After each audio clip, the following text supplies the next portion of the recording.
Que a paz do Senhor esteja com vocês. Amém. Amém? Estão com suas Bíblias em mãos? Hoje vamos estudar muito a Bíblia. A Bíblia é um livro de histórias e é um livro de histórias incríveis. A Bíblia conta a história de pessoas pequenas que fizeram coisas muito grandes. No livro Educação, há um texto que me recordo e que gosto muito, e diz o seguinte: para fins instrutivos, nenhuma parte da Bíblia é tão proveitosa como suas histórias. Por quê? Porque as histórias da Bíblia são retratadas com 100% de fidelidade. Elas retratam a elevação na fé, mas retratam a queda pela quebra da confiança. Elas retratam tanto os aspectos bons como os aspectos maus de seus personagens. Mas a Bíblia é a história de como homens comuns fizeram coisas fantásticas. A Bíblia é o livro de como Moisés se tornou o libertador. A Bíblia conta a história de Josué, o conquistador, Samuel, o menino vidente, a criança que era profeta, Davi, o homem segundo o coração de Deus, Elias, o reformador, José, o governador, Daniel, o estadista, Neemias, o construtor, João Batista, o reparador de brechas e aplanador de caminhos, Paulo, o evangelista. A Bíblia nos conta que esses homens estavam à frente de seu tempo. Sabem por quê? Ao invés de se deleitarem nos prazeres deste mundo, eles aguardavam a cidade que possui fundamentos. Abandonaram os prazeres da terra de pecado, porque suspiravam pela pátria celestial. E por isso eles são chamados de os heróis da fé. E eu gostaria de juntos abrirmos a Bíblia lá em Hebreus, capítulo 11, para recordarmos alguns dos grandes feitos por pessoas, por homens e por mulheres que vieram antes de nós. Em Hebreus capítulo 11 nós temos Abel, nós temos Enoque, Noé, Abraão, Isaque, Jacó. Nós temos a história de José, que de escravo foi elevado a governador. Nós temos a linda história de Moisés, que recusou ser chamado de filho da filha de Faraó, que viu o invisível através do deserto e libertou o povo. Nós temos a história de Raabe, e no verso 32, o autor de Hebreus diz assim: e o que mais direi? Certamente me faltará o tempo necessário para referir o que há a respeito de Gideão, Baraque, Sansão, Jefté, Davi, Samuel e de todos os outros profetas, os quais, por meio da fé, subjugaram reinos, praticaram a justiça, obtiveram promessas, fecharam boca de leões, extinguiram a violência do fogo, escaparam ao fio da espada, da fraqueza tiraram força, fizeram-se poderosos em guerra, puseram em fuga exército de estrangeiros. Mulheres receberam pela fé, mulheres receberam pela ressurreição seus mortos. Alguns foram torturados, não aceitando o seu resgate para obterem superior ressurreição. Amém? Outros, por sua vez, passaram pela prova de escárnios e açoites, sim, até de algemas e prisões. E ele vai aumentando o clímax, ele vai aumentando o sentido, dando uma intensidade à prova pela qual aqueles homens suportaram. Foram apedrejados, provados, cerrados ao meio, mortos ao fio da espada, andaram peregrinos, vestidos de peles de ovelhas e de cabras, necessitados, afligidos, maltratados, homens dos quais o mundo não era digno, errantes pelos desertos, pelos montes, pelas covas, pelos antros da terra. E ele conclui: ora, todos estes obtiveram bom testemunho por sua fé. Não obtiveram, contudo, a concretização da promessa, por haver Deus provido coisa superior a nosso respeito, para que eles, sem nós, não fossem aperfeiçoados. E quando eu vou pensando, quando eu vou imaginando, quando nós nos transportamos para os tempos bíblicos, nós nos admiramos. Que coisa incrível! Como seria estar ao lado de pessoas assim? Como não seria fantástico presenciar eventos narrados no Antigo e Novo Testamento? Imagine você atravessando o Mar Vermelho em seco. Visualize os paredões de pedra, os paredões de água ao seu lado, como grandes edifícios, enquanto a mão de Deus segurava o exército de Faraó, o sopro da sua boca abriu o mar, e você com todos os seus amigos, com a família, com Moisés segurando o cajado, você atravessava o mar numa fuga milagrosa, irmãos. Pense você andando, transporte-se para os tempos bíblicos. Imagine Elias sobre o Monte Carmelo, todo dia esperando os profetas de Baal. Então ele faz o seu altar, manda que se jogue água, e ele ora, e fogo desce do céu como uma cachoeira de chamas, e consome não só o sacrifício, mas as pedras, e lamba a água que estava em redor. O povo que estava ali se prostrou em admiração. Imagine você ao lado de Paulo em suas viagens missionárias. Imagine você na viagem do naufrágio, vários dias sem comer. Então Paulo diz que nenhuma vida se perderia, o navio se despedaça e você ao lado de Paulo se lança ao mar, agarrado na carga, certo que chegaria a um porto seguro. E quando chega na ilha, Paulo é picado por uma serpente e não morre, ele ainda cura o filho de uma pessoa importante na ilha. Imagine você sendo Daniel nas cortes de Babilônia, um dos homens mais importantes. Você galgou ali pela graça de Deus os degraus, mas certo dia uma conspiração lança você na cova dos leões, e você imagina: estou sendo fiel, mas vai doer, serei despedaçado pelos dentes das feras. E quando você presencia as feras, se ajoelha esperando o golpe final, um anjo de Deus fecha a boca dos leões. Nós precisamos imaginar as histórias bíblicas como se fôssemos o personagem principal, ou como se fôssemos um observador próximo. Estas pessoas, de fato, eram mais santas do que nós. Elas eram diferentes. Elas estavam em outro patamar. Elas receberam um poder que não está disponível a nós hoje. Verdade? É isso que a Bíblia ensina? Vamos abrir a nossa Bíblia lá no livro de Tiago. Tiago, capítulo 5, verso 17.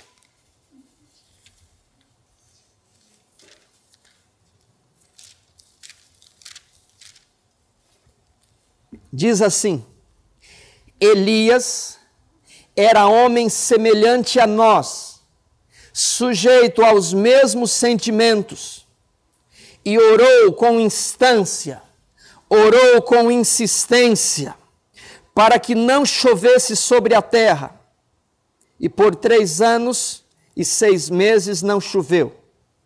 E orou de novo, e o céu deu chuva, e a terra fez germinar os seus frutos. Eles tinham a mesma natureza maldita que nós carregamos. Vocês perceberam isso no texto? Elias era um homem que tinha as mesmas o quê?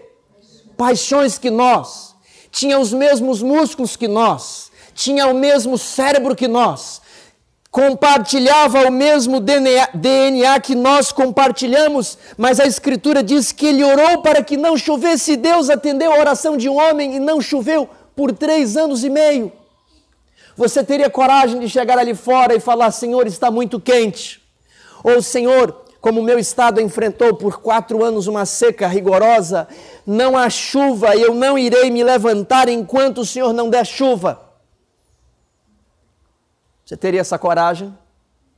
Quando nós lembramos dos apóstolos expulsando demônios, e eu já quantas vezes imaginei se acontecer um problema de uma pessoa ficar possessa por um espírito, e eu estiver ali que enfrentar a situação, teria eu a ousadia de impor as mãos sobre aquela pessoa e dizer, em nome de Jesus, espírito mau, deixe este homem em paz. E sabe o que eu penso? Que eu poderia falar isso, e o demônio ia dar uma gargalhada na minha cara. Você já imaginou? Quando os discípulos chegaram e falaram, não temos prata nem ouro, mas o que temos te damos, levanta-te e anda. E se o homem não levantasse, não andasse? Mas não era o caso dos apóstolos, porque essas pessoas eram diferentes, eles eram como nós. E Elias orou para que não chovesse, e não choveu. Agora você começa a compreender o poder de Elias, você começa a compreender a consagração dos apóstolos, você começa a perceber que havia um nível de santidade nos personagens cujas histórias foram preservadas. Mas se eles eram como nós de fato, se eles possuíam as mesmas paixões, como eles tinham tanto poder? Como Elias podia olhar para o horizonte e falar, você vê nuvem? Não vejo, então volta lá que a nuvem vai aparecer. E Elias ora, quem sabe 10 minutos, o jovem fala, não tem, volta lá que vai aparecer, e Elias ora mais 10 minutos, e quem sabe passou-se pelo menos 1 hora nas 7 orações de Elias, mas ele não desistiu porque ele sabia que Deus iria enviar a chuva, já havia funcionado antes, quando ele pediu que não chovesse. Certamente Deus agora iria dar a sua promessa de regar a terra. O segredo destes homens era que eles desejaram servir a Deus acima de todas as coisas. Eles eram consumidos por um zelo santo de fazer com que a vontade de Deus se tornasse a vontade suprema em sua vida. Eles se entregaram corpo e alma ao trabalho e à influência do Espírito Santo, porque eles anelavam antes morrer do que pecar. Eles buscaram o reino do céu como o homem da parábola de Mateus 13. Lembram do texto? Vou ler aqui. O reino dos céus é semelhante a um tesouro oculto no campo, o qual certo homem, tendo-o achado, escondeu. E transbordante de alegria vai, vende tudo o que tem e compra aquele campo. Por muito tempo eu não entendi essa parábola. Não sei se vocês entenderam também. Mas a ideia é de que um fazendeiro contratou um trabalhador braçal. E este trabalhador, ele vai capinar, ele vai roçar um pasto, e de repente lá trabalhando, ele escuta um fundo falso, ele afasta a vegetação e a terra, e há um baú. Quando ele abre o baú, ali há pérolas, diamantes, moedas de ouro. E o que ele faz com o baú? Ele esconde o baú. Por que ele esconde o baú? Porque ele vai sair dali, e com todas as forças, com toda a sua diligência, ele vai arranjar dinheiro para quê? Para comprar o terreno. E uma vez que ele compra o terreno, o tesouro é dele. Essa é uma parábola de Jesus para ilustrar o empenho com que aquele homem pobre vai fazer para conseguir se apropriar do tesouro. E Jesus diz, o reino de Deus é como o fermento. Quando é colocado no coração, ele começa a expandir, de modo que a pessoa não pode mais controlar, e aquilo começa a aparecer. Porque se Cristo está em nós, como disse uma criança, Cristo é maior. Papai, se Cristo está em nós, não deveria aparecer um pedaço? E é assim com o fermento. E é por isso que o reino dos céus é como uma semente de mostarda, a menor das sementes, mas quando cresce se transforma na maior das árvores. Vocês já viram árvores plantadas na calçada? Não? Nunca viram quando andam? A árvore, ela destrói a calçada, a árvore, ela destrói o muro, ela começa a invadir o asfalto e as pessoas cortem a árvore, porque senão vai condenar a edificação, a casa que está próxima. Por quê? Porque o reino do céu, por isso que Jesus faz a ilustração, o reino do céu é semelhante a essa árvore, se for plantado no seu coração, ele vai crescer, e você vai se empenhar com todas as suas forças, como uma pessoa que está se afogando e desesperadamente ela busca a superfície para chegar na superfície e conseguir encontrar o ar. É esse o desejo que os apóstolos e os profetas possuíam para conquistar a santidade, para buscarem o reino de Deus.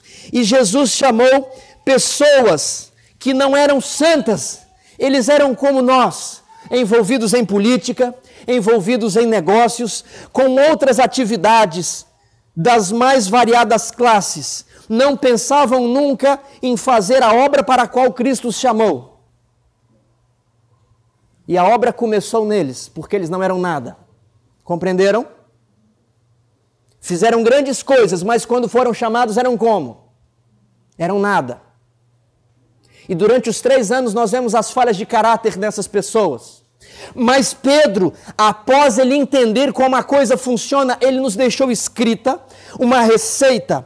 Pedro nos ensinou a doutrina de Cristo. Como Cristo os treinou durante aqueles 3 anos e meio. E é isso que nós vamos estudar nesta manhã. Vamos abrir as Bíblias na segunda epístola de Pedro.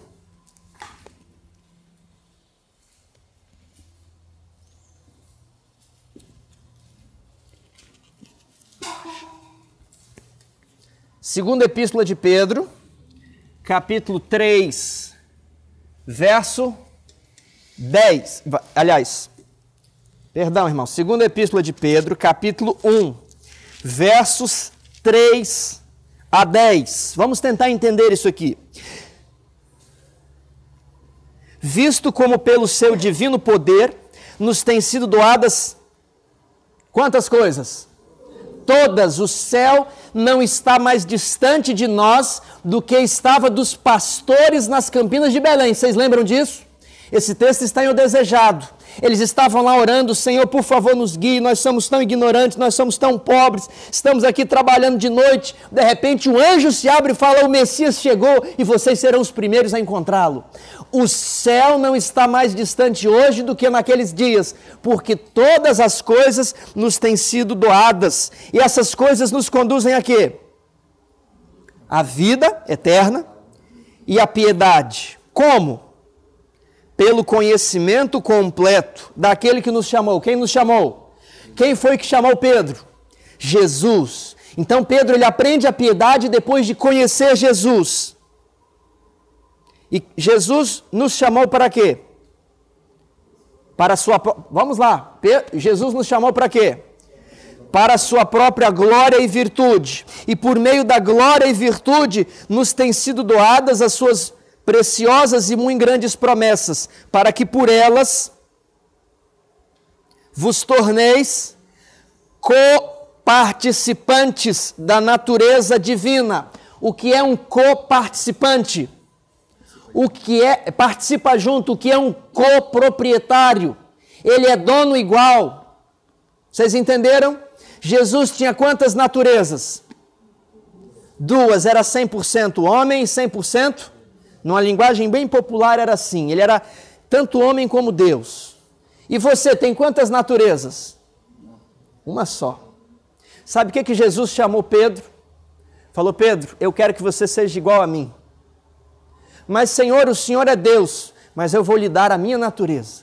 Eu vou implantar a minha natureza de modo que você será coparticipante da divindade, da natureza divina, livrando-vos da corrupção das paixões que há no mundo, porque Pedro e Elias eram homens como nós, sujeitos às mesmas paixões. E agora Pedro dá a receita. Pedro diz como é que a coisa funciona.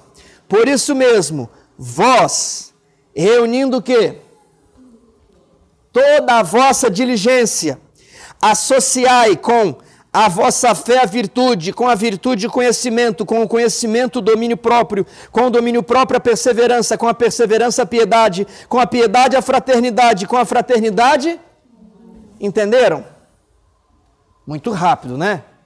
Vamos ver isso devagar, vamos decompor agora o sentido desse ensinamento.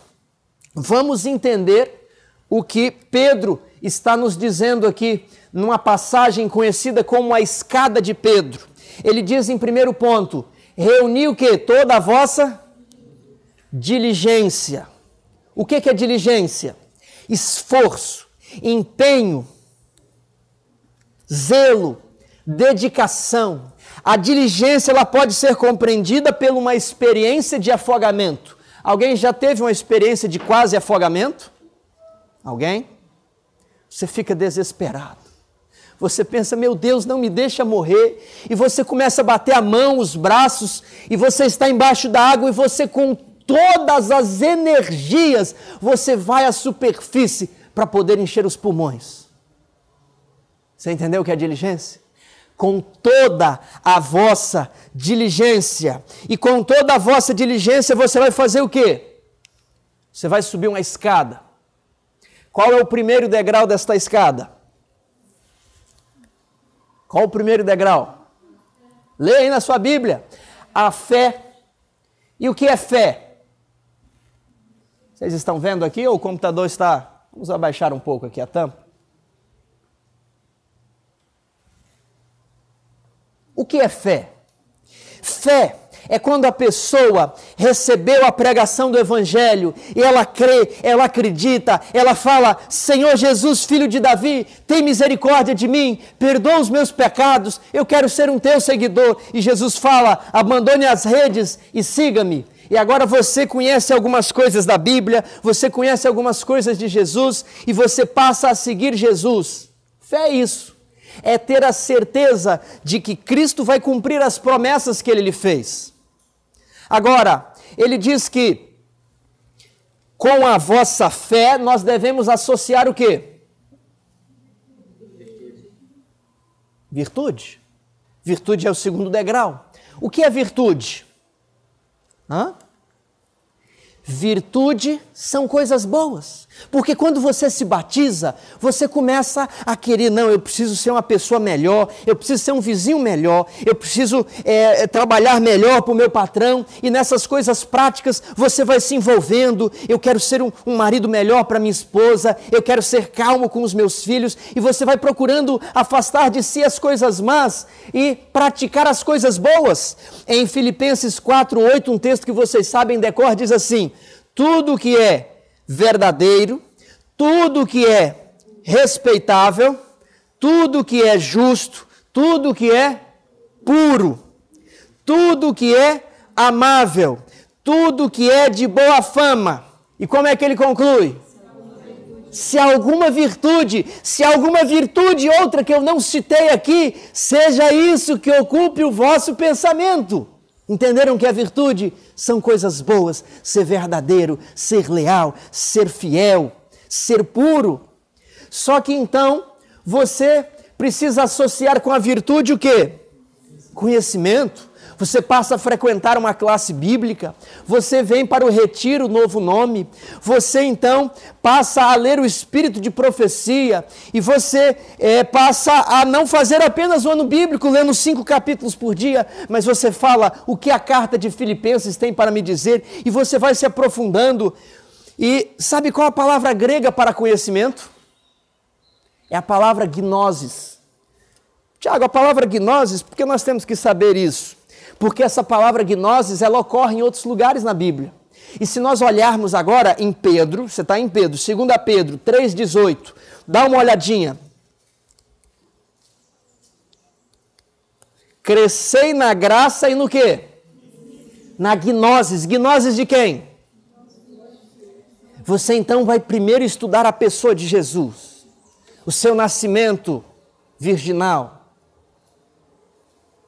a sua obra, os seus milagres, o sacrifício expiatório, a experiência do Getsêmani, a sua ascensão ao céu, a sua coroação, a sua exaltação, assentado agora como sumo sacerdote da ordem de Melquisedeque. Você, o que é isso? Você vai estudar a doutrina de Cristo. Só que seu estudo vai parar aí? Seu estudo tem que continuar. Gnosis também é ter conhecimento da lei de Deus. Gnoses é possuir conhecimento dos conteúdos revelados. Eu quero que você abra esse texto agora.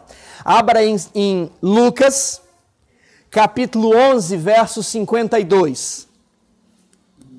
Lucas, capítulo 11, verso 52. Olha o que diz. Ai de vós, intérpretes da lei, porque tomastes a chave da ciência, contudo vós mesmos não entrastes e impediste os que estavam entrando. Cadê gnoses aqui? Vocês acharam conhecimento? Não tem conhecimento, mas tem a palavra gnoses, que aqui foi traduzida como ciência. Então os intérpretes da lei, eles tinham o quê? A chave do conhecimento. Só que eles não entravam e atrapalhavam os que queriam entrar. E eles eram os intérpretes da lei. Gnoses tem a ver também com o estudo da lei. Romanos 2:20, vamos dar uma olhadinha lá. Romanos 2:20. Tu que és judeu, instrutor de ignorantes, mestre de crianças, tendo na lei forma da sabedoria e da verdade. Cadê o conhecimento aí? Não aparece. Mas a palavra gnoses foi empregada. Onde? Tendo na lei a forma da gnoses, ok? Então, quando Pedro fala, você vai ter fé, depois você será uma pessoa virtuosa, mas você também tem que ter conhecimento de Cristo, e você tem que ter conhecimento de que mais, segundo a Bíblia? Da lei de Deus. E a pessoa então ganha um livro, Vida no Campo, ela começa a ler e fala, Marcos, que incrível, vida no campo, vamos nos mudar para o campo. E ela se muda para o campo, e ela então nos cultos de quarta-feira, estão estudando aí conselhos sobre regime alimentar. Ela, que maravilha, quero ser uma pessoa mais saudável, quero criar meus filhos melhor. Ela passa a ler orientação da criança, então ela vai falando, puxa, o meu tempo é empregado de maneira inútil, eu preciso empregar o meu tempo melhor. Eu falo muitos palavrões, eu preciso melhorar. E ela vai estudando a lei, ela vai meditando na lei, como o salmista fazia, medito na tua lei de dia e de noite. E ela conhece um monte de coisas. E agora ela precisa fazer o quê? Subir o próximo degrau. Qual é o próximo degrau? Depois que ela estudou a obra de Cristo e a lei de Deus, qual que é o próximo degrau? Temperança ou domínio próprio. Eu gosto mais de domínio próprio, porque temperança é um termo muito aberto. O que é domínio próprio? Autocontrole, uma escolha baseada na razão. O indivíduo terá de controlar as suas emoções e as suas paixões. E o domínio próprio fica mais interessante quando ele vem após o conhecimento, porque a pessoa se mudou para o cano, e aí ela se mudou para o campo, estoura um cano que trazia água para a casa dela, e ela abre a torneira, não sai mais água. O que está acontecendo? Lá na cidade era tão fácil, e ela vai tendo algumas inconveniências, e ela fala, mas eu preciso me dominar. Eu preciso aqui manter o meu conhecimento. Eu aprendi um monte de coisas, agora eu tenho que dominar o meu apetite. Eu tenho que dominar os meus olhos. Eu tenho que dominar os meus pensamentos, porque o homem que olha para uma mulher com intenções impuras já adulterou. Meu Deus, eu estou perdido. Me ajude a ter o domínio próprio. Sabe por quê? Aqui embaixo ela se converteu, não foi? Mas o velho homem, volta e meia, ele faz o quê? Ele bate na porta. E ele bate na porta querendo entrar. E você fica tentado a de vez em quando dar uma abertura para ele. Em Gênesis 4:7, tem um verso interessante. Eu vou falar aqui, vocês conhecem. É Deus falando para Caim.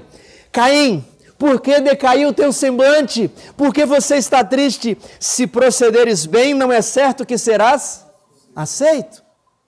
Mas se procederes mal, eis que o pecado jaz ao quê? Olha, eis que o pecado está batendo a sua porta. Mas quando você procede mal, ele fala, deixa eu entrar. Vamos fazer outra coisa, coloca um novo homem para fora e nós vamos fazer algo mais divertido. E aí ele conclui o verso dizendo, o teu desejo será contra ti, mas a ti cumpre. O velho homem será contra o novo homem. mas você tem que dominá-lo, você tem que amarrá-lo, você tem que expulsá-lo no seu coração, porque agora você foi revestido de Cristo, do novo homem, criado em justiça e retidão. Amém? E então você vai se dominando, de vez em quando cai, mas pede perdão, Senhor, me ajude, eu falhei, mas eu quero continuar subindo a escada, me ajude. E qual que é a próxima? Qual o próximo degrau? Perseverança. Por quê? Porque o domínio próprio você vai dominando, você erra. E aí você se domina de novo, vem a prova, e aí você, Senhor, me ajude, eu vou conseguir. Puxa, consegui, Senhor, venci, eu fui amável com a minha esposa. Ela queimou o feijão, mas eu fui brando com ela, eu fui paciente, eu fui misericordioso. Ok? Vocês não têm esposa, mas vocês têm pais. Ok? Vocês têm chefes. Vocês sabem onde que o seu calcanhar, onde que o sapato aperta no seu pé. E Deus quer que você seja o quê? Perseverante. A prova não vem onde você é forte. A prova vem aonde? E cada vez se você não passa na prova, Deus vai intensificando, como foi o caso de Abraão. O problema de Abraão era a fé, até que ele teve que fazer a prova da fé com Isaac. Querem ver interessante? Eu quero que vocês, aliás, abram aí, Lucas 21, 19. Lucas 21, 19.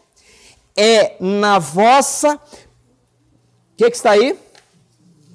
Na vossa perseverança. Que o quê? Ganharei as vossas almas. Eu não vou falar para vocês abrirem não, vou ler vários aqui. Romanos 2,7. Dará a vida eterna aos que, perseverando em fazer o bem, procuram glória, honra e incorruptibilidade. Romanos 5,3. Gloriemo-nos nas próprias tribulações, sabendo que a tribulação produz o quê? Porque eu fui perseguido. O fulano de tal falou isso comigo. Mas como eu gosto de comer pudim. Eu viajei e não tinha um restaurante e não tinha nada. E aí você sabe como que é, né? Eu estava naquela ali e não teve o domínio próprio. Mas Deus pede, você vai ter domínio próprio, você vai perseverar, e a tribulação, a dificuldade vai fazer você uma pessoa mais perseverante, e a perseverança produz experiência, e a experiência, a esperança de um dia ser arrebatado com Cristo. Hebreus 10, 36, com efeito, tendes necessidade de perseverança, para que, havendo feito a vontade de Deus, alcanceis a promessa. Quem não tem perseverança não vai alcançar a promessa, mas ela pode ser desenvolvida, porque o meu justo viverá pela fé, mas se ele, como é que é? Se ele não tiver o quê?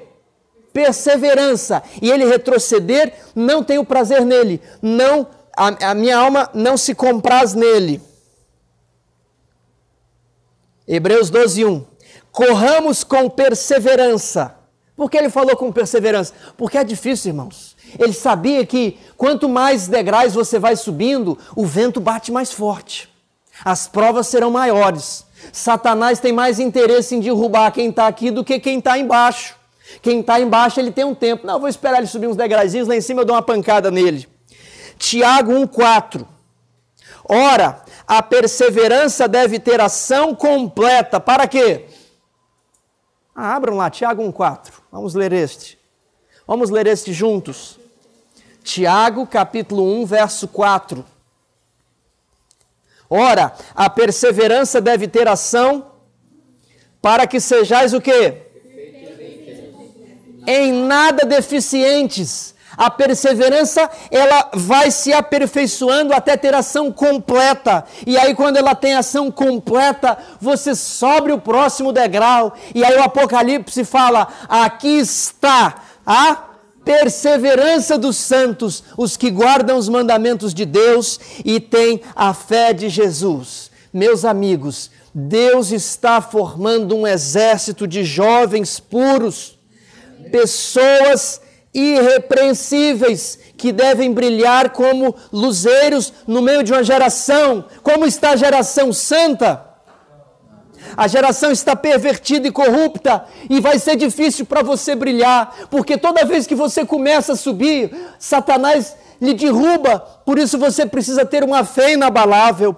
O exército de jovens que pregará a última mensagem de advertência, que pregará a mensagem do terceiro anjo, do quarto anjo de Apocalipse 18, está sendo formado.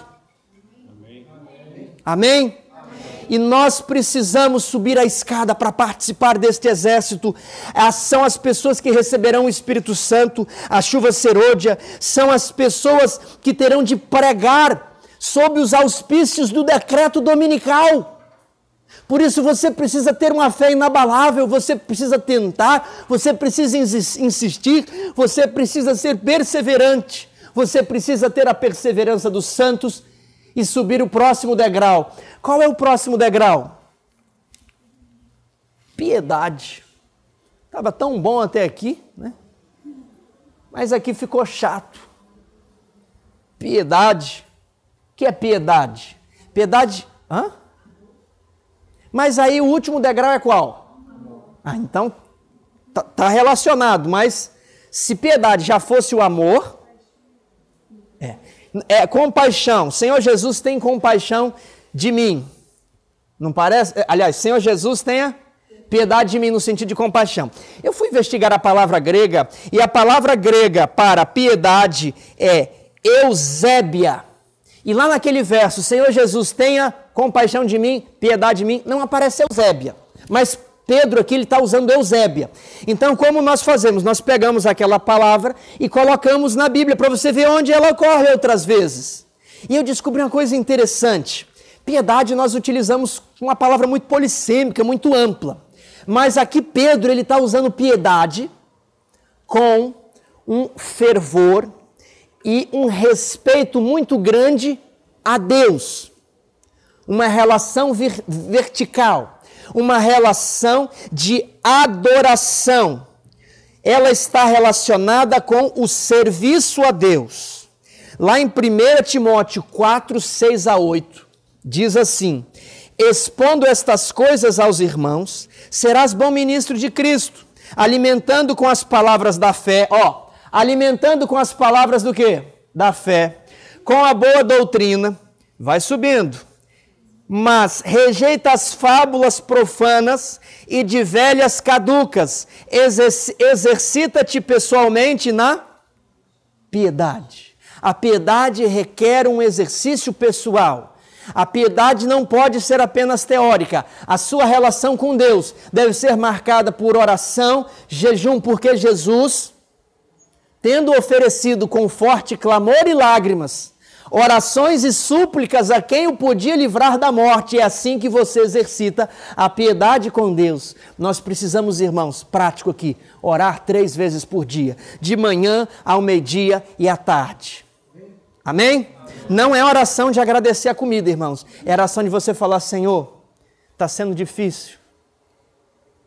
Eu não sinto mais amor por minha esposa. Senhor, eu tenho raiva daquela pessoa. E você coloca os casos: Senhor, eu gosto da cidade, eu já mudei muitas coisas na minha vida, mas eu não quero me mudar para o campo. Argumente com Deus. Deus falou assim: vinde, pois, e o quê? Vamos discutir quais são as suas queixas. Coloca na mesa. Agora, olha o que diz o restante do texto. Pois o exercício físico para pouco é proveitoso, mas a piedade para tudo é proveitosa. Abra no livro de Timóteo aí, 1 Timóteo, nós vamos ler outro texto. 1 Timóteo 6, verso 3. 1 Timóteo 6, verso 3. Se alguém ensina outra doutrina e não concorda com as sãs palavras de nosso Senhor Jesus Cristo e com o ensino segundo a piedade, é enfatuado, nada entende, mas tem mania. Por quê? Não está praticando a piedade, mas gosta de questões e contendas de palavras. Ele vai ficar apenas no conhecimento teórico e a piedade não passa a ser prática. Ele não passa a imitar os aspectos do caráter de Deus. Veja agora um outro verso aqui, verso 6. Aliás, verso 5. Altercações sem fim, por homens cuja mente é pervertida, privados da verdade, supondo que a piedade é fonte de lucro. Vou fazer um pacto com Deus agora, vou devolver o dízimo, vou ganhar dinheiro e vou mandar minha historinha lá para um testemunho bonito. De fato, grande fonte de lucro é a piedade, com contentamento. Senhor Jesus, a tua graça me basta. Vamos lá, mais um pouquinho sobre piedade, verso 11. Tu, porém, ó homem de Deus, foge destas coisas, antes segue a justiça, a piedade, a fé, o amor, a constância e a mansidão. Prestem atenção, olhem para o quadro agora. A fé, o amor, constância é a perseverança, a mesma coisa, e a mansidão, que é uma virtude. Paulo estava com as mesmas ideias de Pedro. Os textos estão se comunicando, a lista é semelhante, a escada é parecida. 2 Timóteo 3,5, nós sabemos decor. Tendo forma de piedade, negando-lhe, entretanto, foge também destes. Cuidado com aquelas pessoas que parecem cristãs, vestem-se como cristãos, cheiram como cristãos, mas não têm a piedade. As virtudes do caráter de Deus não lhes são comunicadas. Estão entendendo? É um ovo cuja casca está lá intacta, mas por dentro não tem gema e nem clara. Foge destes. Quando Jesus sai e procura frutos numa figueira, o que ele fala? Figueira maldita, porque tem folhas, mas não tem frutos. Nos últimos dias, qual seria o engano? As pessoas teriam a aparência de piedade. Puxa, ela tem a aparência de que está em contato íntimo com Deus. Mas a escada, isso aqui não é eficaz na vida dela, não produz resultado. Toda aquela forma não pratica as obras de Cristo, que está ligado ao próximo degrau da escada, que é a fraternidade. Fraternidade, olha que curioso, vem da palavra grega Filadélfia. Filadélfia, o que é filo? Filos, o que é? Amor. E adelfos, o que é adelfos? Irmão. Então é o amor de irmão. Engraçado que tem a igreja de Filadélfia, não é? Igreja do amor verdadeiro. Então, se a piedade, ela é uma forma de amor vertical, onde o crente se comunica com Deus, agora a fraternidade é um degrau que tem aplicações como? Horizontais. Vocês veem que a questão das reformas e das práticas cristãs, elas se encontram aonde? Mais embaixo. Mas quando você vai crescendo, o seu cristianismo, ele vai se propagando ao você ter uma relação mais íntima com Deus e produz frutos para quem? Para os irmãos. Vai se manifestando no amor, as obras em favor do próximo vão aparecendo. Romanos 12, 20, amai-vos cordialmente uns aos outros com amor fraternal, preferindo-vos em honra uns aos outros. Hebreus 13, 1, seja constante, não é só quando a gente está aqui no retiro, Hilton, você é um grande amigo, mas depois, no momento de aperto, você não almoçou e você perde a paciência. Não, o amor fraternal, ele deve ser constante. Em seguida, ali o autor de Hebreus, se você dá uma olhada, ele fala, pois algumas pessoas, sendo hóspedes, hospedaram anjos. E ele começa a falar vários exemplos ali de obras de fraternidade. E ele fala das pessoas que visitam os encarcerados. Quem quer largar a carne? É bom, né? Não é difícil? Não é difícil nada. Difícil é fazer visita em presídio. Difícil é ajudar quem não merece. Eu estou com a dificuldade. Qual que é a sua dificuldade? Eu estou com a dificuldade aqui de falar palavrão. Ou eu estou com a dificuldade aqui de modificar o vestuário, eu sou uma pessoa vaidosa. Irmãos, dificuldade é trabalhar em prol do próximo. Dificuldade é perdoar quem te fere. Na nossa igreja nós tínhamos um problema, que era com a ADRA. Nunca nós encontrávamos as pessoas dignas para serem ajudadas. Aquele ali, ele não está fazendo nada, não quer trabalhar. Não, aquele ali bebe, aquele ali bateu na mulher. E a gente vai colocando coisas e falando, não, nós temos que pegar uma pessoa boa aqui para dar as cestas da ADRA. E um dia nós chegamos na conclusão, irmãos, pessoa boa não precisa de quê? Ajuda. Quem é bom está trabalhando. Não estou falando de desemprego não, irmãos, não me entendam mal. Eu quero dizer assim, quem é bom, você não vai sentir que precisa de ajuda porque ele não vai te pedir. Nós precisamos ajudar quem não merece. Quando Cristo te ajudou, você merecia? Vocês estão entendendo onde a escada de Pedro vai crescendo e onde ela vai levando? Abra lá em 1 Pedro 1:22. 1 Pedro 1:22. Tendo purificado as vossas almas pela obediência à verdade, tendo em vista o amor fraternal, não fingido, amai-vos de coração uns aos outros, como? Ardentemente. E aí ele conduz você para o último degrau, que é o amor. Nisto conhecerão, diz João, que sois meus discípulos, se tiver amor uns aos outros. Quando eles virem que na nossa igreja não há divórcio, quando eles virem que na nossa igreja os filhos amam os pais e são prestativos e lhes servem, quando eles virem que há uma coisa diferente com os jovens dessa igreja, porque afligidos perdoam, porque perseguidos dão a outra face, eles dirão, nós queremos ser como vocês, nós não precisaremos distribuir livros, nós não precisaremos, por favor, venha fazer a semana de Páscoa no meu pequeno grupo, porque eles vão te abordar na rua e falar, eu quero ser como você. Porque eles vão reconhecer que você esteve com Cristo. Em Romanos 5:8 diz, mas Deus prova seu próprio amor para conosco, pelo fato de ter Cristo morrido por nós, sendo nós ainda... Você entendeu o X da questão? Cristo morreu por você quando você merecia ser queimado. Cristo morreu por você quando você era um rebelde, quando você abusava de Cristo, quando você não queria ouvir a voz do Espírito Santo. E quando sabemos isso, nos mostra que aqui, o amor já começa a se manifestar aqui, um amor a Deus, aqui a fraternidade. Só que esse amor aqui, ele é um amor como o amor de Cristo. Ele é um amor de entrega total, é o sacrifício onde você dá a vida para que o seu próximo tenha salvação, mesmo quando ele não merece. Agora vejamos Romanos 12:9. Vamos abrir aí, abra no capítulo 13. O amor seja sem hipocrisia, detestai o mal, apegando-vos ao bem. Romanos 13:10. Está aí? O amor não pratica o mal contra o próximo, de sorte que o cumprimento da lei é... mas eu achei que o cumprimento da lei fosse alimentação vegetariana, né?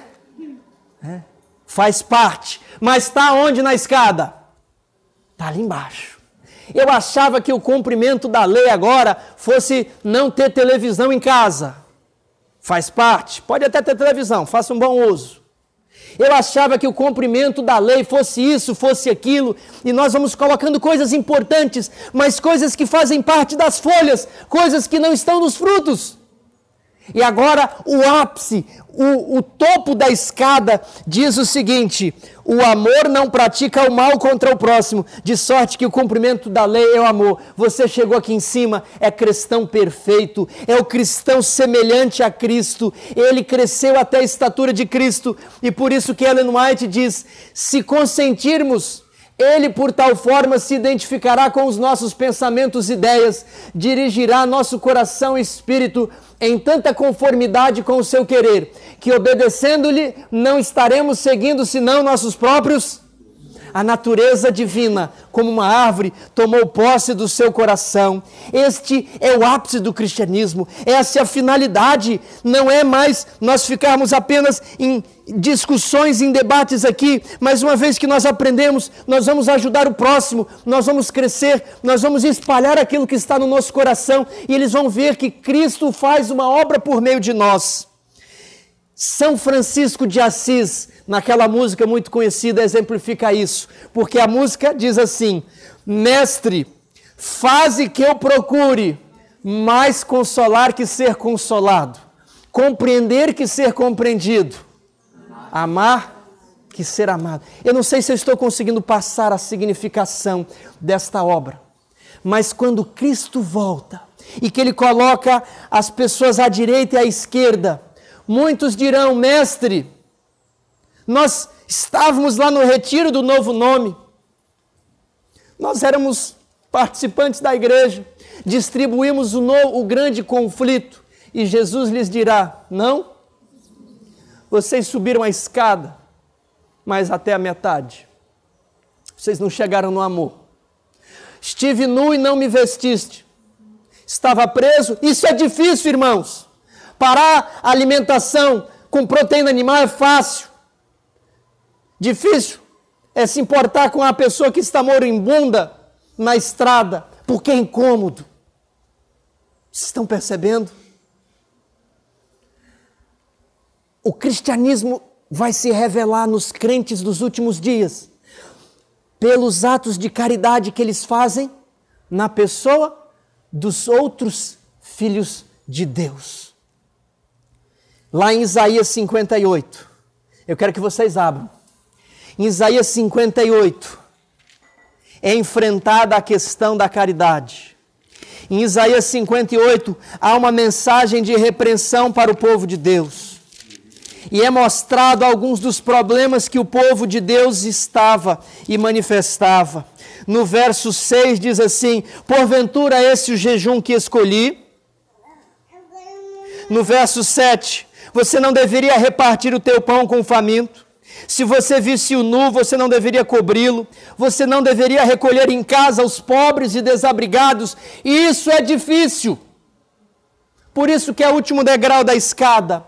Mas quando a igreja de Deus fizer isso, quando essa obra começar em meu coração, quando nós praticarmos as obras aqui descritas, verso 8, então romperá a tua luz como a alva, com a força do sol quando nasce, a tua cura brotará sem detença, a tua justiça irá diante de ti. Poderão falar o que quiser, mas o João, a Maria, o Pedro são justos.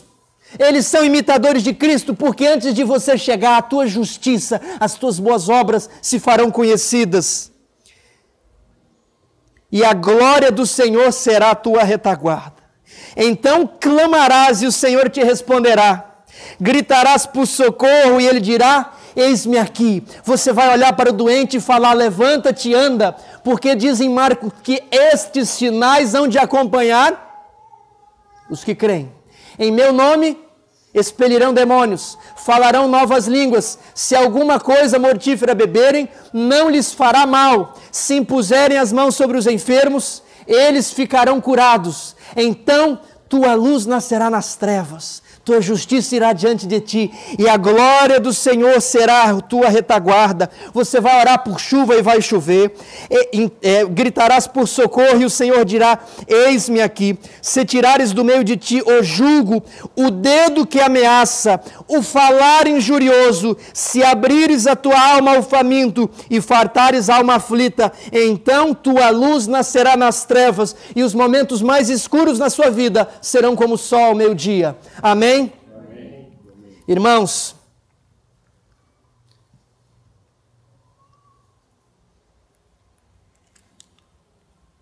Ellen White fala bastante sobre esta escada. Eu não gostaria de me delongar em todos os textos, mas vamos ler um pedaço. Indicai aos jovens a escada de quê?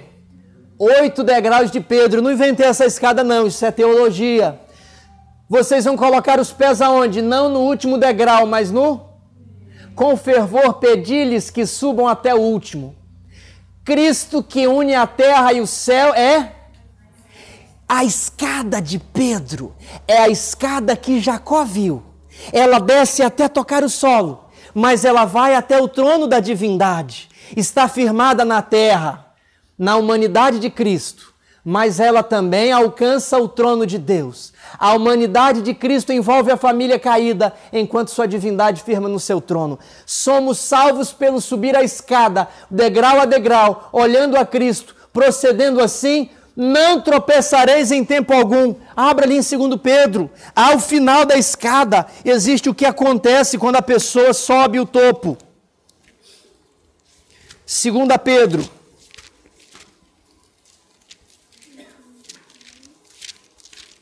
Capítulo 2.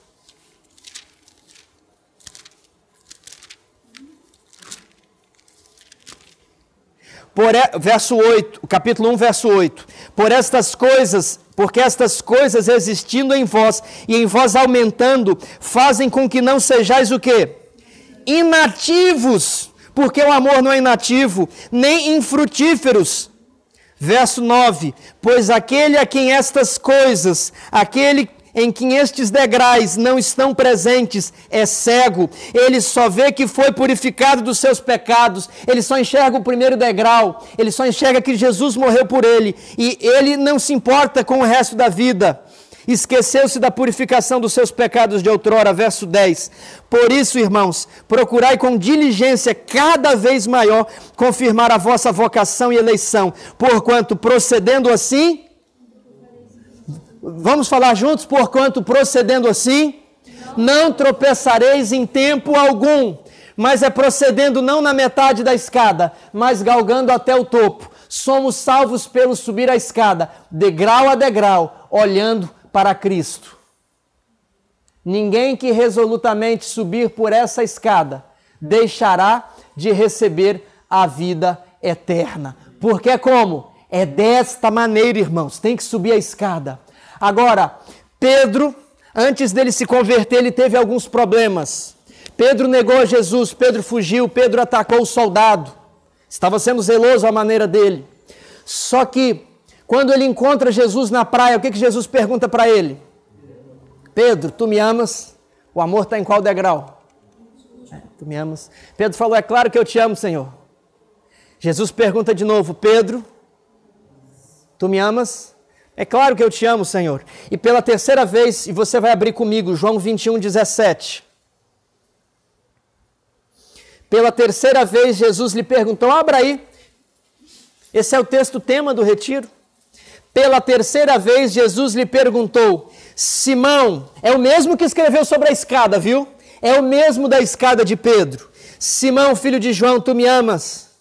Pedro entristeceu-se por ele ter dito, tu me amas? E respondeu-lhe, agora já cabisbaixo, Senhor, tu sabes todas as coisas, tu sabes que eu te amo.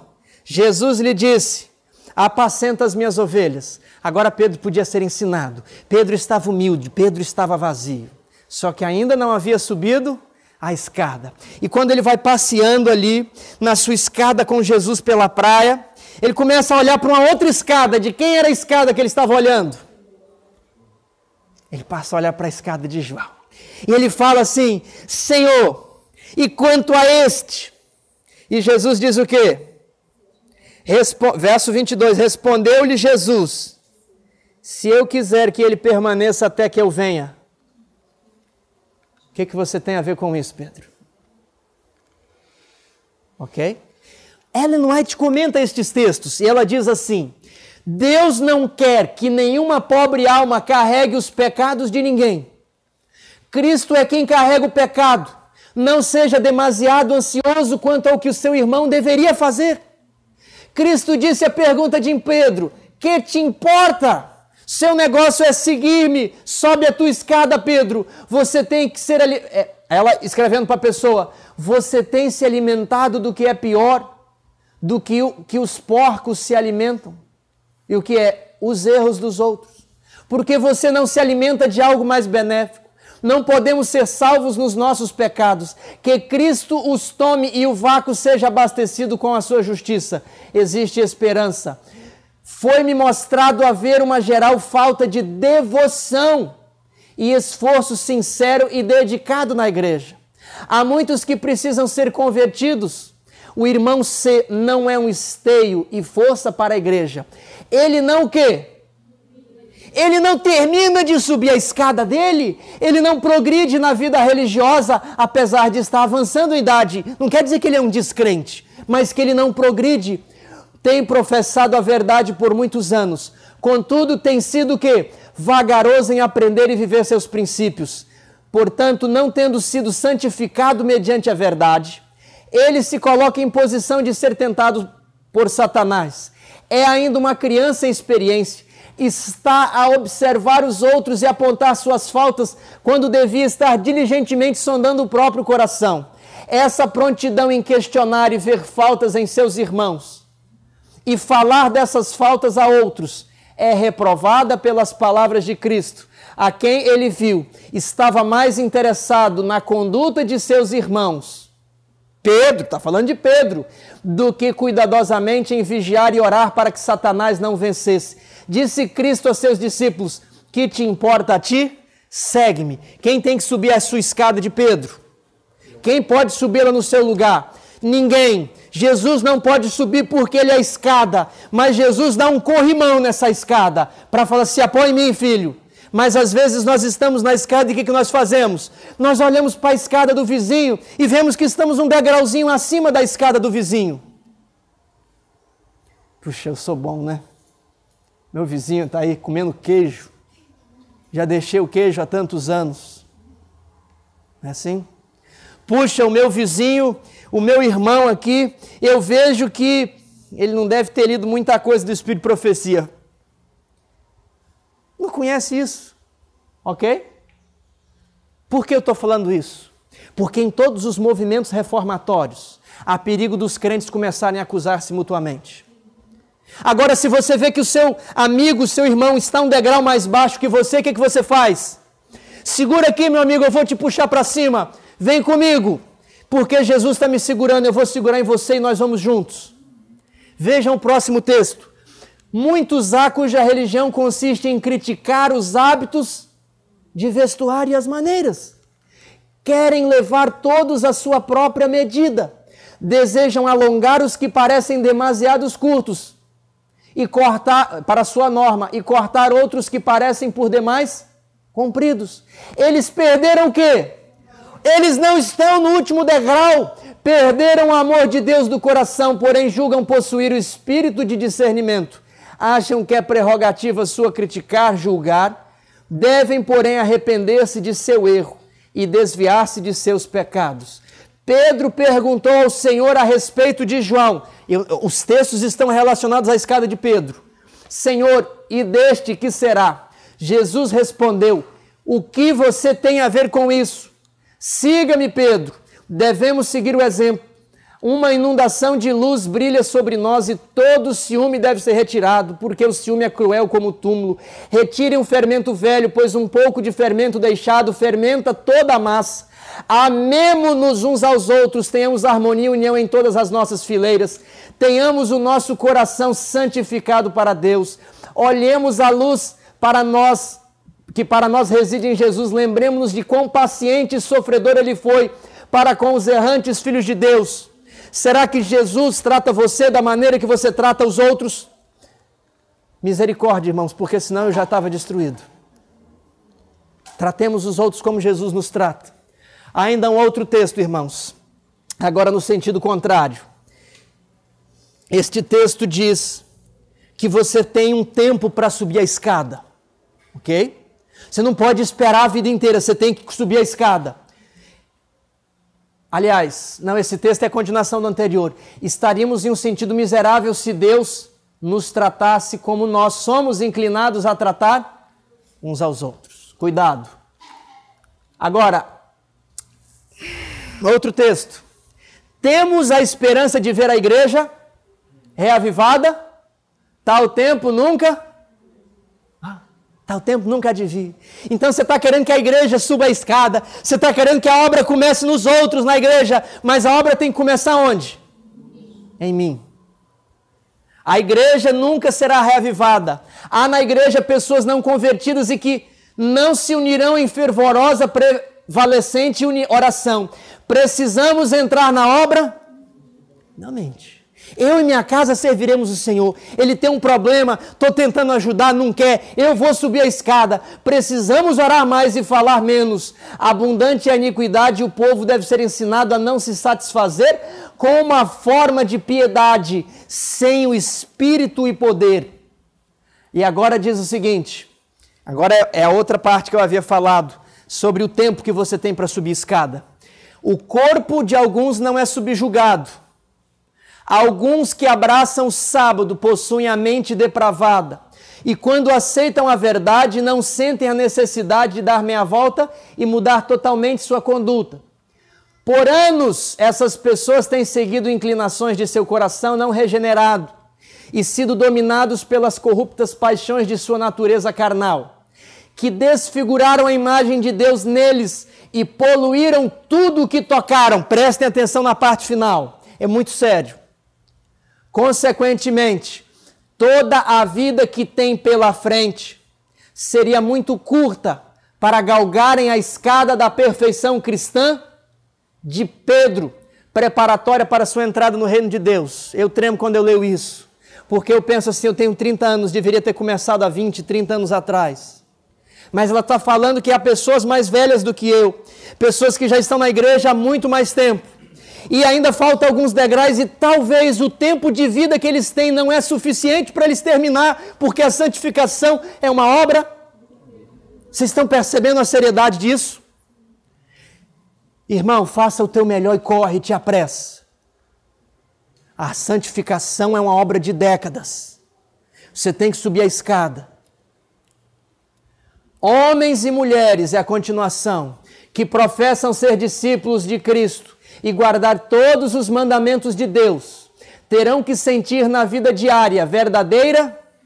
Essa mensagem de perfeição, de escada de Pedro, isso deixa as pessoas ansiosas. A pessoa entrou com depressão, porque o alvo é muito elevado. Ela está falando que você tem que sentir ansiedade mesmo, tem que ficar preocupado, tem que chorar, tem que clamar, tem que pedir ajuda.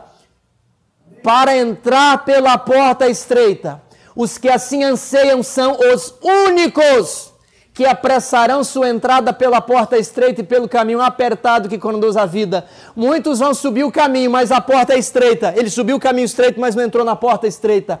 Aqueles que meramente buscam entrar nunca serão capazes. A vida cristã de muitos será totalmente despendida em esforços não muito maiores do que a simples busca.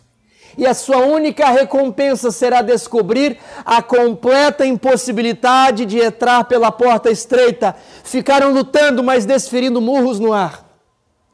Eu lembro-me de uma história de 2 jovens da igreja da Morávia, no século XVIII. Eles estavam orando pelo avanço do evangelho. Eles queriam ser missionários e se dedicaram à oração na igreja. Para quem podemos pregar o evangelho eterno de Cristo? Quando eles então viram a notícia de jornal, onde um lord britânico possuía uma ilha no leste da Índia, e nessa ilha havia aproximadamente 2.000 escravos. E o lord era ateu. E eles então procuraram conseguir credenciais para entrar na ilha, foi-lhes negado. Eles então enviaram cartas a esse britânico, ele disse: na minha ilha não entrarão pessoas para falar coisas sem sentido. E eles se esforçaram ao máximo. Como nós vamos pregar? Porque há 2.000 almas, 2.000 escravos arrebatados da África para trabalhar uma vida imunda durante toda a sua existência e morrer sem a esperança da vida eterna. E eles então escreveram uma última carta para o britânico dizendo: nós nos venderemos como escravos para a sua ilha.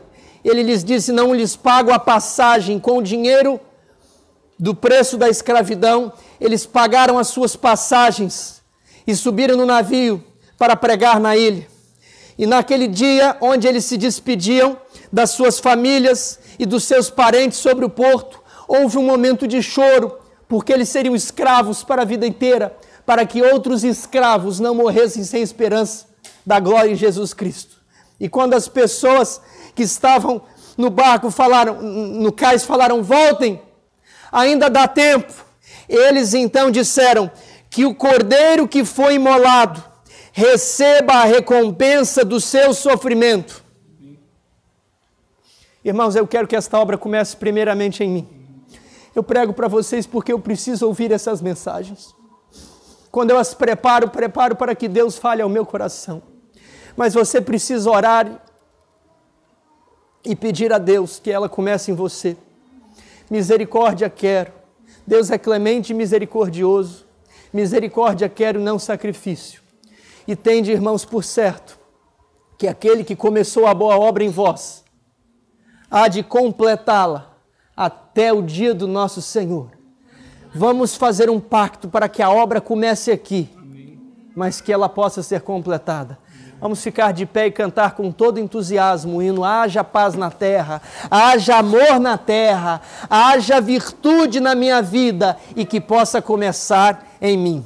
Com todo o seu coração, eleve a sua voz ao Senhor.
Vamos nos colocar de joelhos.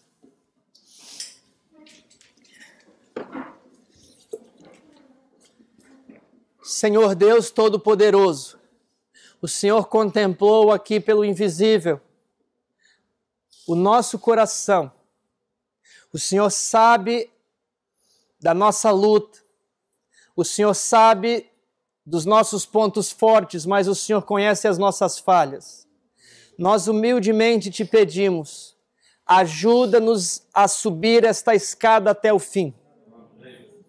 Retira o mal do nosso coração, o orgulho, a vaidade, o desejo de primazia, a hipocrisia, a falsidade, e que nós possamos crescer até a estatura de Cristo, que nós possamos amar o próximo, não o amor de palavras, mas o amor de ação, o amor que é inconveniente para quem pratica, mas como se fosse o próprio Cristo para quem recebe. Porque a religião pura e sem mácula, Senhor, é visitar órfãos e viúvas em suas necessidades e a si mesmo manter-se incontaminado do mundo. Ajuda-nos a ter esta religião, que esta seja a religião do nosso coração e que naquele dia possamos dizer: o Senhor completou a obra em nós. Louvado seja o nome de Deus. Despeça-nos em paz, Senhor. Em nome de Jesus, amém.